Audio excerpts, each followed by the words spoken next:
Another one. Okay, so I just built Transformers Revenge of the Fallen Skids a couple of days ago, so I figured I'd follow up with ROTF Mudflap right after. Oh, so that's your first line? Yeah, that's how I was gonna open.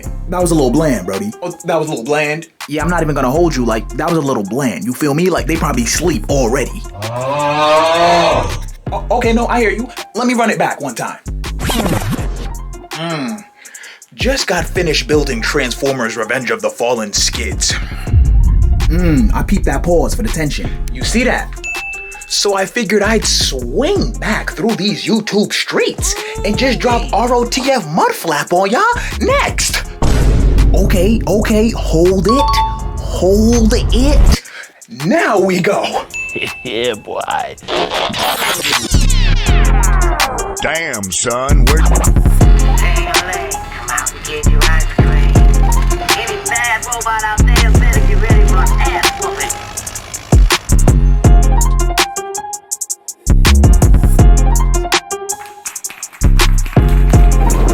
Yo, what's going on, guys? It's your boy Say here. Let's get right into it. Okay, so here we have ROTF Mudflap in his robot mode, and looking extra scraggly with that head design, might I add. And speaking of that head design, for how similar this guy's head sculpt is to Skids, this thing took a lot longer than expected. When I first designed Skids a couple of days ago, I was legitimately expecting only a 3 to 4 hour modification time in order to change him into his twin here, Mudflap. Because all I really had to do was change the color of the exterior of his body to orange, quickly redesign his chest here, which turns into his bumper in his vehicle mode, make some slight modifications to his back design because the car doors on Mudflap are actually angled upward in his robot mode, and then lastly, just make some slight modifications to the face since Skids and Mudflap have very similar head sculpts. So I'm like, okay, 3 to 4 hours, like, we in there. You feel me? Little did say no. He was in fact not in there. No, not at all, old chaps. On the contrary, he was in fact outside there for this build. Not me. Huh? Not me thinking it's gonna take 3 to 4 hours to do the build, but it takes 10 hours because of the head sculpt alone. Oh my God!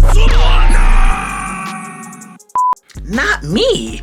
Well, it was me. Yes, in case you didn't know, it was me. For some reason, it is extremely difficult to accurately imitate Mudflap's lower jaw in Lego form.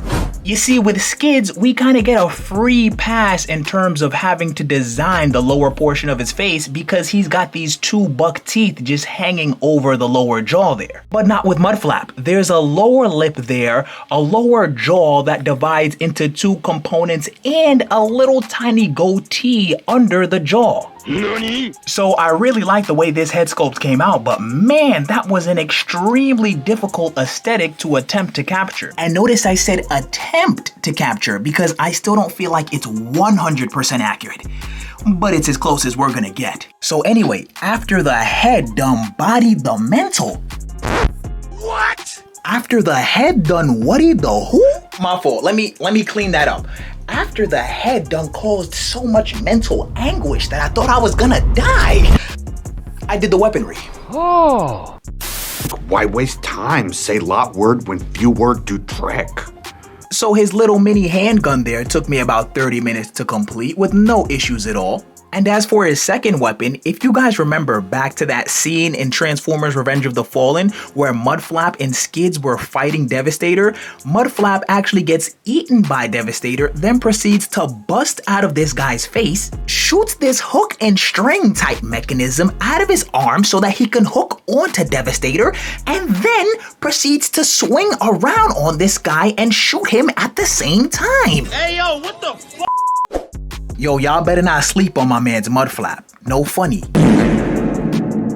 So because of that little stunt, the goofiest robot in that movie holds the title for causing the most damage to the biggest robot in that movie. Now, just on a quick side note, if you guys are interested in having me build or review your favorite Lego mechs or Transformers on the channel here, consider becoming a Super Say. The membership link for that is in the description. Or if you'd like to gain free access to the instructions to some of my builds, you can use that same link and just join the Patreon as a free member and you will never be charged. Now, I'm not even gonna hold ya.